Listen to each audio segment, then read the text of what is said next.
Welcome back to Dadvertising. We're back. Back for another episode. Your side of the desk is very messy over there, Alan. You know, you've got your phone on an angle. Oh, my God. Coffee cup, pen, Mentos. Goodness me, have some respect for the people. Oh, my God. There you go. Are you happy? What is your desk like at home? It's an organised... It's not... it's actually quite neat. I would suggest that it's probably an organised... Like, I don't have papers and stuff. Yeah. Like, I've got all my stuff, but it's very dusty. Like, I need to... I do need to wipe it down, probably. There you go. Yeah. But other than that, it's I like to call it, like, typically an organised mess. Yeah. Yeah. I know where things are. And I'm very minimalistic anyway. Like, I don't have things, like, I purposely don't bring things in that I don't need into my car. Like, so for example, we had a protein bar each. Yeah. Like, I will make sure I grab the protein bar. Like, I'll drive home and then I'll do, like, quick clean. And so whilst there's dirt and dust everywhere in my car, for the most part, like wrappers and things like that, you probably won't find, like Oski's thongs are in there. But yeah, other than things like that. Yeah. Yeah. Nice. I've started putting bin bags in the side, the door bit. Oh, yeah. And because Ali just would put, it was just full of packets of stuff. Like, yes. Water bottles with a quarter of it drunk or whatever, and I'm like, still put stuff there, but now there's a roll of garbage bags in there. There you go. Put it in there and whip it out in the bin. Car is clean. There you go. We're learning. We are learning. And we are managing and organising and developing as partners and as dads. And today it's a dad episode. We've done some business ones this week, this month, this music, year. yeah. We've done some music. We've done some, and this is a dad one. This is a dad one. For the dads and the mums. For the dads and the mums. Because we feel like we are both actively pursuing getting better at being a dad.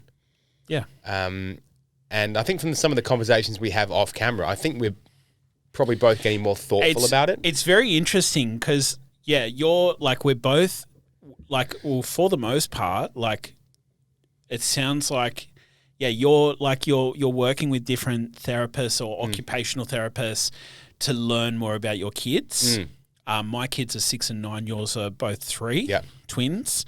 And so we're learning so much about how our kids work and operate when they're tapped out, when they need time to themselves, how they work and operate, because we just both collectively, and for the most part, most dads and mums for that matter, just want their kids to thrive. Yes. I don't know about you, but I am of the opinion that I'm not really too concerned about their school grades. I'm more so want them to ideally enjoy their time at school, make the most of it. But like, what I care about the most is the fact that they're evolving as little humans themselves. They're learning lessons.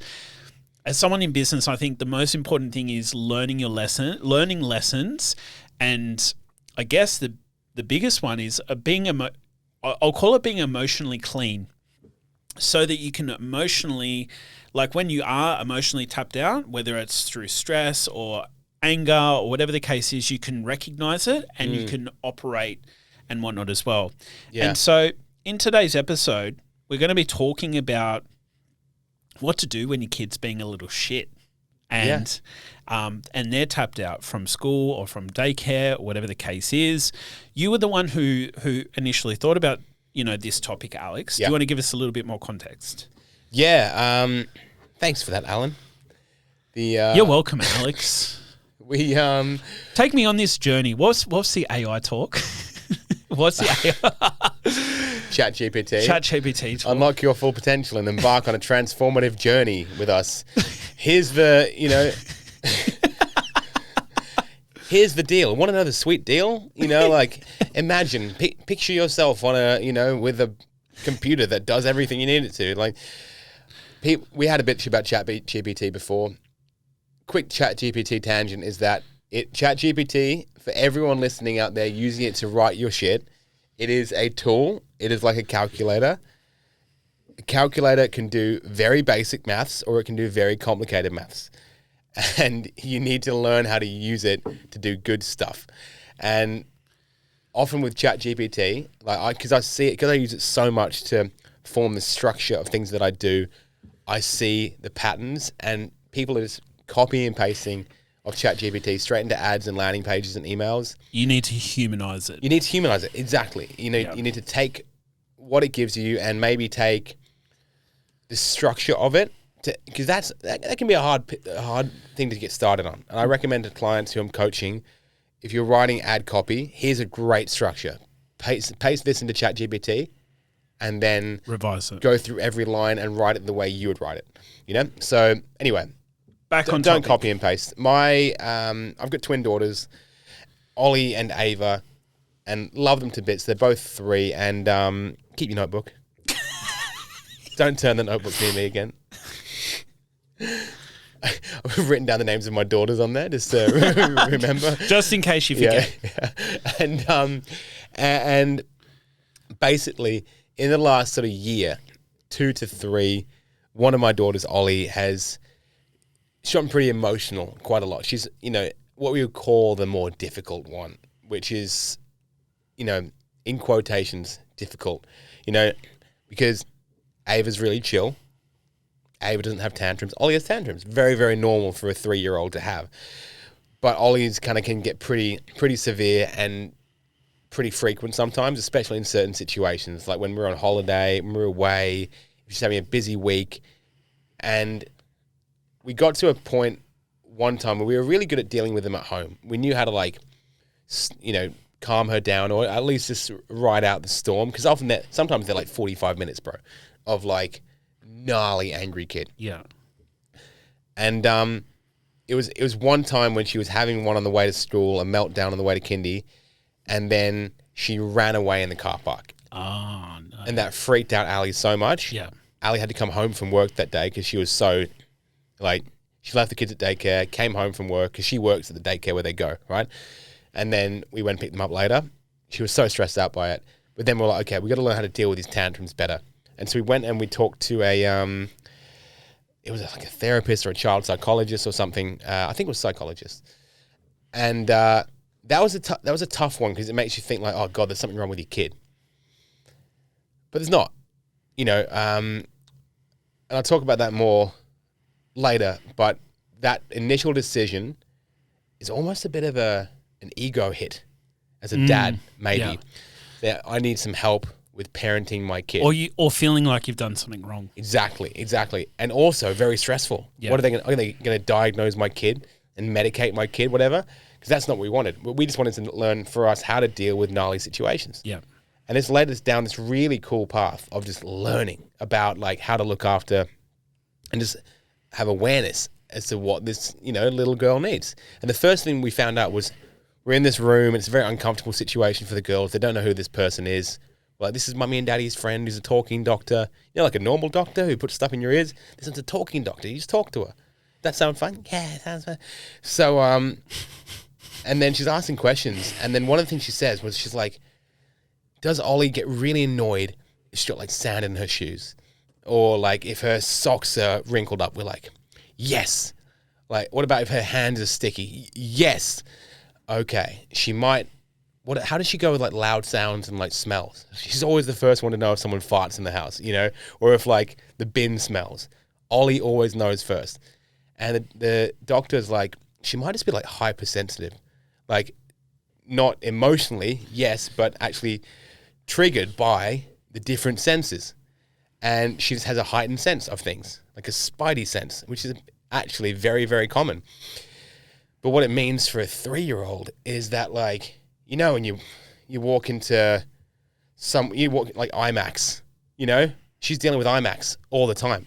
Everything's too loud, everything's too bright, everything's too noisy and stimulating.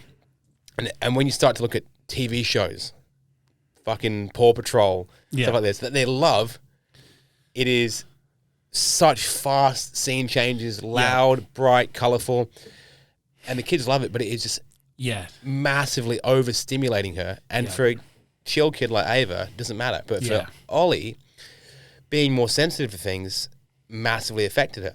And so, as a dad, I have always tried to make things fun for them. Yeah. Because I love to see them laugh and sing and stuff like that. So in the car, have the windows down, we'll be listening to like, you know, fast punk rock music. They're loving it. We're dancing.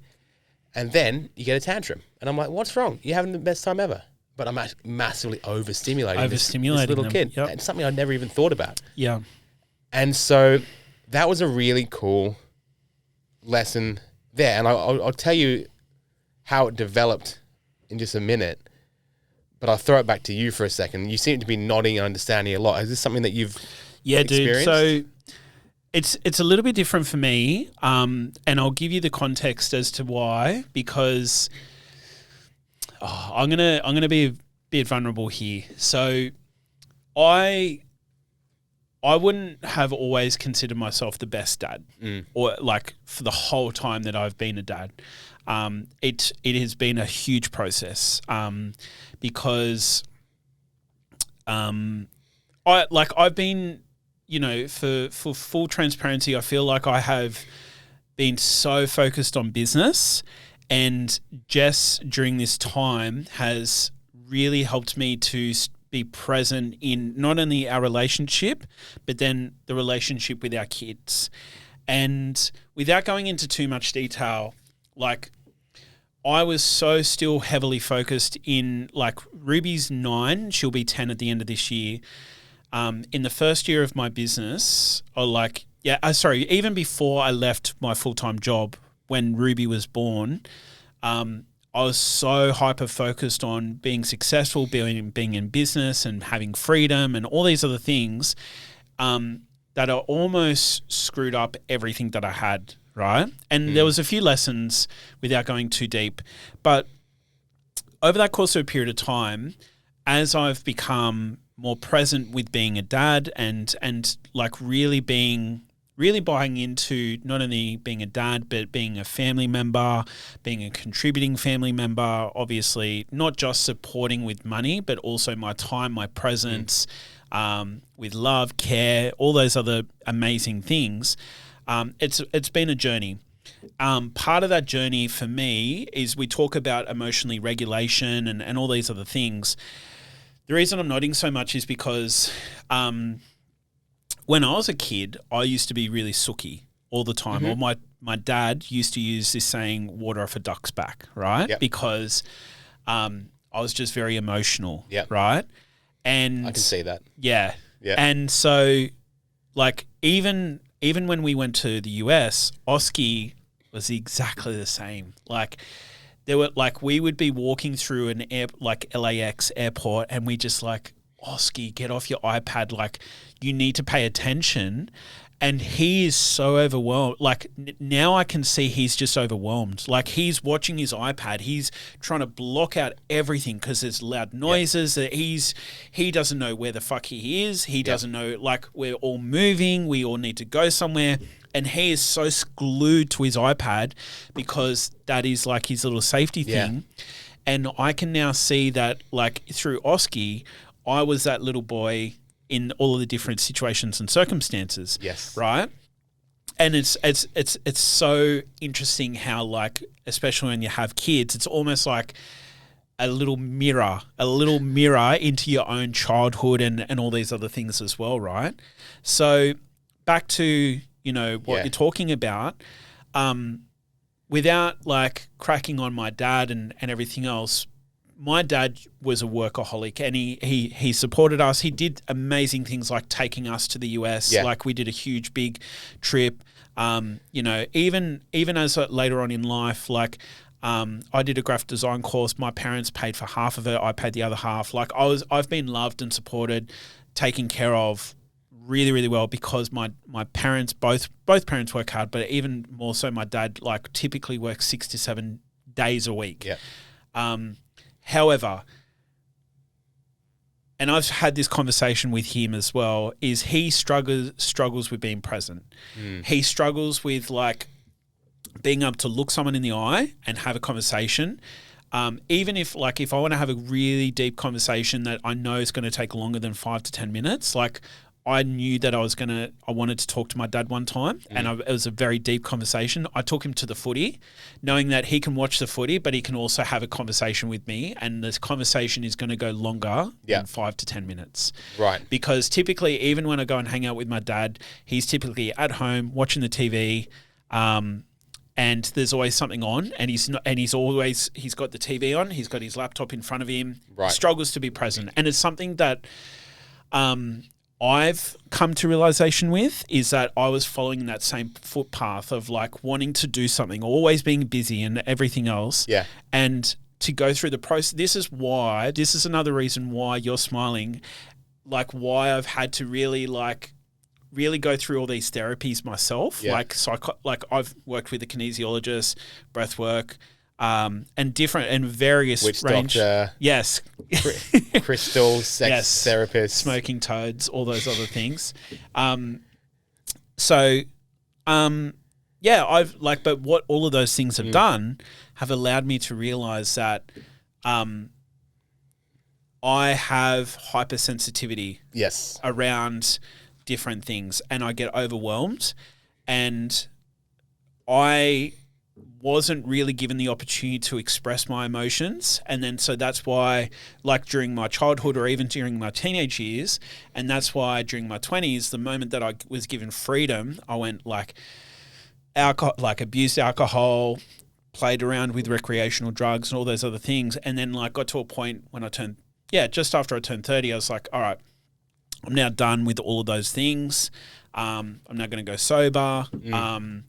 And now have much more control over my emotions. But bringing kids coming all the way back, bringing kids into the picture, my immediate response was, Oski or Ruby are being naughty, and I need to and they need discipline. They don't respect me. But I was thinking it's all about me. I had to stop and realize, have you ever considered the fact that the reason Oski might be naughty or like being a little shit is because he's just spent the whole day at daycare.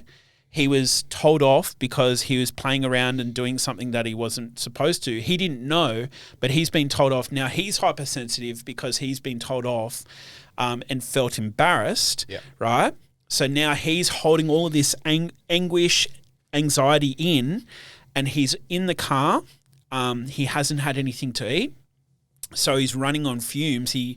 And then he gets home, and of course he's going to be a little shit because he's reached his safe place where he feels like it's safe to express himself. But now I'm the one who's like making him feel bad about expressing his emotions. Yeah, and so it's teaching our kids how to channel all of their emotions in a safe environment, but also setting boundaries and letting them know you can express your emotions, but you can't hit people or hurt people. Yeah. You can yell and scream, and unfortunately my little boy swears sometimes now. Don't know where he gets it from. But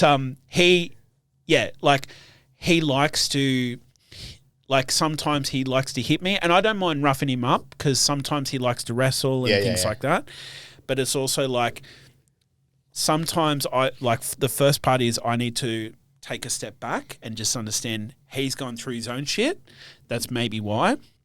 He's not intentionally trying to be a little shit. He's just done. He's reached his limit. His jug is overflowing. Yeah. And it has nothing to do with me. He just needs to do what he needs to do. And it's the same for Ruby as well. And this is the thing, they're not being naughty. And this was a thing that going into parenting, because Ali's a teacher, works with little kids, she was like, we don't use the word naughty. Yeah. And because kids can firstly start to identify as being a naughty kid. Yeah.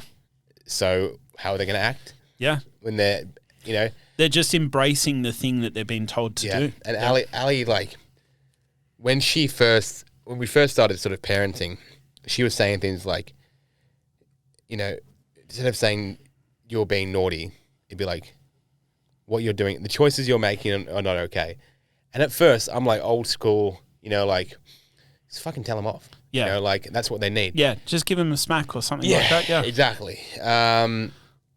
Which, I got a few smacks on the bum when I was a kid. I was never, nothing major, but I knew when I was in trouble. Yeah. And so the first few rounds of tantrums for Ollie, very, very triggering for me. Like, I would be getting angry. Like, this is not okay. This is very bad. You're making daddy very sad. Like, angry, because you're being a bad kid. Until one time, it was her biggest tantrum ever. We completely fucked it up. We thought we were doing the right thing. We weren't. And I went to the gym at like 9 p.m. that night, had like a hoodie on, and I was like stressed. And I listened to a podcast called 5 Things Not to Do During a Tantrum. And we'd done every single one of them. We'd told her that she was making us sad.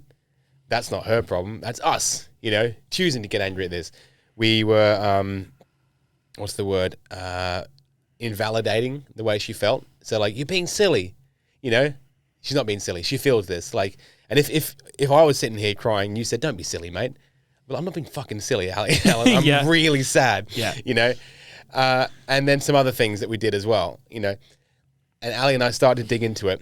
And the funny thing, going back to what you said about like you as a little kid and you're seeing Oski in you, the funniest thing that happened this week, right, was we went to an occupational therapist. So the psychologist recommended a pediatrician. The pediatrician recommended an occupational therapist. And I'm starting to get stressed out again. I'm like, oh, fuck, like, there's nothing wrong with her. She's fine. And Ali's like, yeah, I know, but like, it's been recommended, so we'll go and check it out. And I didn't know what an occupational therapist does. We went in this room, and this woman just basically plays puzzles with them and checks them out and asks questions as we go. And she was asking questions, and she's like, does Ollie really like sort of jumping around, jumping off things? We're like, yes. And she goes, makes sense. And we're like, what? And she goes, well, there's 5 senses, touch, taste, smell, sound, and what's the other one? And touch, feeling. Oh no, touch, hearing. No. Touch, taste, smell, sound, sight, yes. seeing, eyes. Yeah, there you go. These puppies, baby blues. And she goes, there's 2 more. And one of them is called proprioception, proprioceptive. We're like, what does this mean? And she goes, like heavy touch, bear hugs, lifting weights, running, jumping, squeezing, big stretches, big stretch in the morning, that sort of thing. Proprioceptive, deep inner kind of pressure. And everything she said about Ollie totally makes sense. She loves it if I like sit on her on the couch, or if like she gets under the bed covers and I kind of like pretend I'm falling asleep on top of them. Yeah. They love it. And for me, that's hyping it right up. Yes. But the OT, she did this like diagram, and she's like got all these different jugs. It's like, this is Ollie's audio jug. This is her like sight jug. And this is her proprioceptive jug. And if she's at a shopping mall, right, and her audio and her sight jugs and everything, they're just overflowing, then she needs to go and fill up this other jug to regulate, and because of the hypersensitive thing, so many of those jugs will be right on the edge anyway. Yeah. So it's really easy for her to like overflow in these areas. And then this thing brings her back. And I was like, how do you know? She goes, do you ever feel like if you don't exercise, you get like that? And I was like, yes. Yeah. You ever feel like you can't stop moving? I was like, yes. And she goes, you're the same then. You're the same. And you look at me, I never fucking stop moving. And if I don't go for multiple walks a day, I'm a nightmare. Well, you've literally got drumsticks and a drum pad. Exactly. On your desk. Yeah. If I don't train or exercise, I'm a nightmare. So I'm awful on holiday as well. That's why like having a hotel gym and a pool is good for me. Yeah. I can walk, I can, get it out. And so I'm seeing all these reflections in me and Ollie, right? And so the more I dug into this, this is bringing it back to the holiday thing. Ollie gets mega stressed on holiday because she's out of routine, craves familiarity. She doesn't have her normal toys and her normal couches and bed. And so she acts up massively. I was talking to my mum when I was a kid. Apparently I used to always get sick on holiday. And she's like, you were very routine driven. always wanted to be moving around. When we went somewhere else and you couldn't do the things you normally do, you always got sick. And I was always in like doctors and hospitals in Spain and shit like that. Because my body just couldn't deal with it. And so my daughter's now exactly the same as me. Yeah, nice. Which is really interesting. Yep. And now it's just like, the thing is, going to all these doctors and stuff doesn't change the way she is. No. But like when you're feeling shitty and you go to a doctor, they don't make you feel better then and there. They just diagnose you. And as soon as you know what you're up against, it's like, oh, thank God. Yeah, it's nothing. Yeah, ear infection. Yeah, but there's a reason why. There's a reason why, whether it's jumping. We even talked about weighted blankets and different things like that. Yeah, exactly. And so now we're looking at all these things. And yesterday morning, for example, Ollie's she gets overwhelmed choosing what to wear, especially if we're on a time constraint, like going to kindy. And, kids, they've got a million dresses, and all these different pairs of shoes and socks that they've been given. And we're like, let's get you dressed. And she's really like on the floor, just not doing anything, like the paradox of choice. And so I was like, hey, Ollie, can you jump off the couch for me real fast? You climb on the couch and then just jump off a few times. She's like, really? Like, yeah, hop on. Like, even with your shoes on, that's fine. Jump off, do it a few times. And then I grab some pillows and just like smashed her in between these pillows. And she's like, ah! And then just got dressed. Yeah. And it was incredible. Just reset her system just by knowing what she craves. 100%. And bro, like the thing is between you and me, from what you said, well, not between you and me, because everyone's listening, but like you and me, but we both have had issues getting angrier and pissed off when they're being, quote, bad. Yeah. Just because we didn't understand it. The more you understand all these things, and we do it for business all the time, we do it for what we wanted to learn about, but like, I don't think we do it enough for learning how to parent.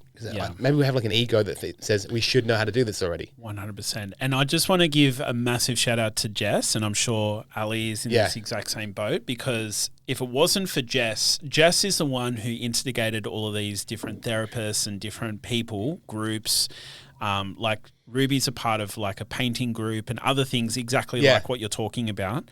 And Jess is the one who instigated all of these things. I didn't. There were times where I didn't agree, like some things I didn't care about, but it's like our kids are medicated, and like there was a part of me, even today, I have a good, healthy like disagreement of it. However, I haven't done enough research or come up with a solution alternative to it. Yep. So that's the way it is right now. However, Jess had to be extremely patient with me, because all I wanted to do was discipline and like show them, in inverted commas, respect, but that actually did not help the situation at all. It was actually an ego thing of what I wanted, exactly like you're sharing. Yep. Like saying, you've made mummy and daddy feel bad or whatever the case is. It was an ego thing for me, and Jess literally, like, God love her, has so much patience that she's said to me, Alan, you can't deal with the kids right now. Just fucking go. Just leave. And she's dealt with the kids on her own. Yeah. And then been maxed out herself. But it took her a good, I'm going to say, like, even to this day, I'm much, much better. But a good year to 18 months of dealing with our kids and her patience, just going, fuck off, Alan. Like, you can't deal with the kids right now. Like, you're way too angry. You think it's them, but they are just maxed out. You need to fuck off and go. Yeah. Or, like, go for a drive. Go do whatever you need to do because you're not helping. I'm like, okay, whatever. Yeah. And then, like, I come back and I understand now. So that's so funny because Ali and I did the same thing. Yeah. It's always that exact conversation. Like, can you just fucking go for a walk or something? Yeah. All right, girls, mummy's getting in the shower now, or like, daddy's going to go for a walk, all right? Yeah. And that decision's made for you. Yeah. And you come in, ego down. I'm fine. Yeah. I don't need to go anywhere. It's like, can you please fuck off? Yes. Like, babe, you're not helping. And then you come back, and it's so funny when Ali's the one that needs to go for a walk, I will like go into full ego mode and make sure that when she gets back, everything is as calm and as tidy as possible. Like the other day, we had one, and Ali's had things Ali works with kids all day. Yeah. And they're all over her and she gets home. It's the same shit. And there was like massive tantrums going on at dinner time. And Ali went for a walk. And when she got home, I had the house clean and I had the girls in the bath with candles going and like yoga music just to like push it an extra. Yeah. You know, look at me. Look at me go. I should have like baked some scones or something. But yeah, man, it was so to funny. really rub it in. But yeah, there's so much self-awareness like Yes. that comes from like knowing your patience can only go so far. Yes. There's going to be a limit to it. And sometimes you're going to snap and tell your kids off. And that happened with me and Ollie the other night. Yeah. I was being super patient and she just kept, and it's when she like stonewalls me, not when she's being angry, it's like when she just ignores me fully and will not listen. I think she had like her dirty feet on the dinner table, basically like on her plate and just wouldn't take them off, just wouldn't look at me. Eventually, she shouted at me. I shouted back at her. All hell broke loose, you know? And looking back, I could have done something else, but I was by myself in the house. I couldn't leave. And I also can't let her put her dirty park feet on her dinner plate, you know? So we're just learning. But the main thing is, while we are going to screw things up constantly, having the toolbox of knowing what you're dealing with and why things are happening is the main thing. 100%. And it all sounds very like, even saying it, like, you know, you made the visual cue cards of what you're doing in Fiji, in Hawaii. I made a visual, like a video of going to Fiji. Yeah. Right? And I made this visual cue card of us going to Fiji, everything we're going to do. And it feels like very modern parenting, very kind of like hippie-ish. But that's all just ego and learned behavior from being kids, right? So 100%. Anyway, let's get out of here, man. We've reached the end of our podcast booking for today, but man, this is a really good topic. Dads, parents, it's okay. Ego down. Yeah. Ego down. We are not perfect parents. We are not perfect dads, but I think in us acknowledging how shit we are at doing things and how little we understand, we are learning a heck of a lot, and that has changed my life irreversibly for the better. 100%. Thanks for joining us, everybody. See you guys.